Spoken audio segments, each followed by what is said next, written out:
सनातन सत्य था, जो कानून में माना जाता था, वो सब हट गया। अब सीपीसी, आईपीसी, आरपीसी, सीआरपीसी सरकार बदलती रहे, हम उसके हिसाब से चलते रहे। और वहां सरकार कौन चलाता है? राजा। राजा कहां से आएगा? जो परंपरा से है, उसका बाप राजा तो बेटा राजा, बेटे का बेटा राजा, बेटे का बेटा राजा। अब भारत में क्या हो रहा है? अम्मा प्रधानमंत्री तो बेटा प्रधानमंत्री, बेटा प्रधानमंत्री तो बेटे का बेटा प्रधानमंत्री, वो प्रधानमंत्री तो आगे प्रधानमंत्री। हो रहा है कि नहीं?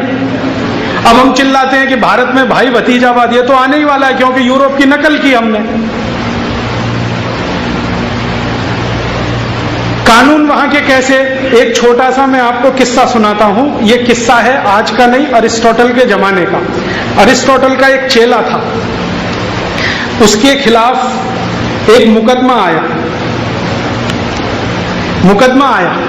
चेले का नाम था डेमोस्थनीज। अरिस्टोटल का एक चेला, एक शिष्य, उसका नाम था डेमोस्थनीज। तो उसके खिलाफ एक मुकदमा आया राजा के दरबार में।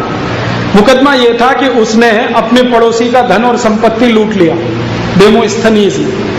डेमोस्थनीज ताकतवर था, उसका पड़ोसी कमजोर था। कहानी है रोम की। तो लूट लिया उसने। अब लूट लिया तो राजा के सामने मुकदमा आया। जो उसका पड़ोसी था, उसका नाम था एशुनियस। तो राजा के सामने मुकदमा चल रहा है और डेमोस्थनीज कह रहा है कि मैंने एशुनियस का धन संपत्ति लूट लिया है और मैंने ठीक किया है। तो एशुनियस को कहा गया, भाई तुमको क्या कहना है अपने बचाव में? तो एशुनियस कह रहा है, मैं गरीब हूं महाराज, मेरे पास धन पहले से ही बहुत कम है, मेरे बच्चे भूख से पीड़ित हैं, आप मेरा धन वापस दिलवा दो तो मेरा कुछ काम हो जाए। तो डेमोस्थनीज क्या कहता है दरबार में? वो कह रहा है कि मेरी कीमत, डेमोस्थनीज कह रहा है, मेरी कीमत एशुनियस से अधिक है, क्योंकि मैं अरस्तु का चेला हूं, अरस्तु का शिष्य हूं, तो इसलिए मेरी कीमत अधिक है। और मैं महान हूं क्योंकि मेरे पास पैसा है।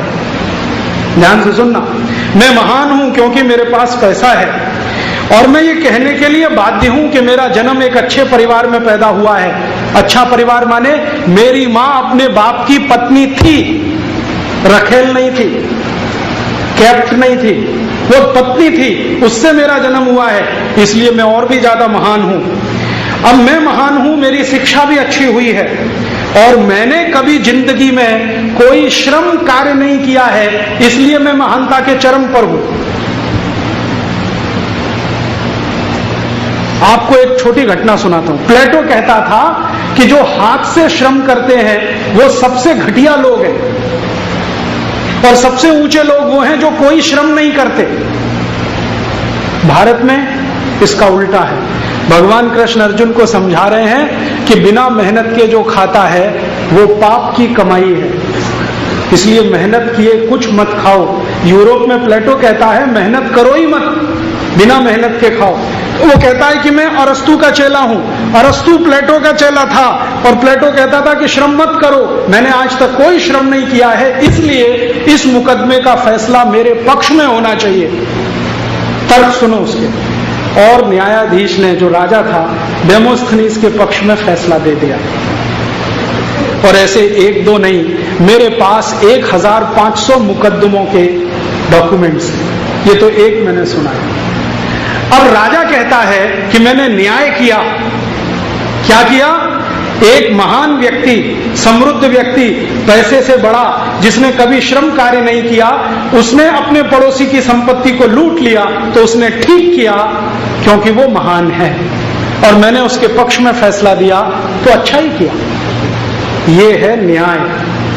और इस पर टिका हुआ है प्लेटो का सारा पुस्तक लॉज, LAWS। उससे निकली है उनकी व्यवस्था, जिसको criminal procedure code, civil procedure code और दूसरे प्रोसीजर कोड कहते हैं। वो सब की सब हमने बिना अकल लगाए ले लिया है। अब कैसे न्याय मिले इस देश में? आप देखो, भारत में जहां CPC, CRPC, IPC चलता है ना, वहां पैसे वालों को ही न्याय मिलता है।